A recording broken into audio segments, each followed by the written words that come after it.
আপনি পানি গড়িয়ে পড়েছে হাজারো দর্শকের, হয়তোবা কেঁদেছেন আপনিও। সেই সকল কালজয়ী সিনেমাগুলোর স্মরণীয় হৃদয় কাঁপানো কিছু ডায়লগ এবং দৃশ্য নিয়ে আজ আমি আপনাদের সামনে এসেছি।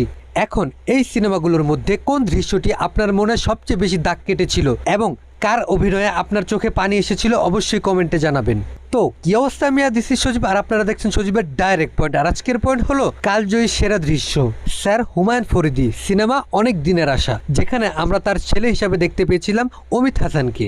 সিনেমায় আমরা বাবা ও সন্তানের একটি করুণ গল্প দেখতে পাই, যেখানে বাবা এবং মা তার আদরের সন্তানের উজ্জ্বল ভবিষ্যতের জন্য নিজের সবটা দিয়ে পড়ালেখা করতে শহরে পাঠায়। কিন্তু নিষ্ঠুর শহরে এসে ছেলে বা সেই আদরের সন্তান শহরের রঙের সাথে মিশতে গিয়ে তার বাবা মাকে একসময় কোর্টে এনে দাঁড় করায়। আর সেখানে স্যার হুমায়ুন ফরিদের বলা ডায়লগগুলো বাংলার হাজারো বাবা মার কথা তুলে ধরে তার মর্মান্তিক অভিস্মরণীয় এক্সপ্রেশন ডায়লগ ডেলিভারির মাধ্যমে।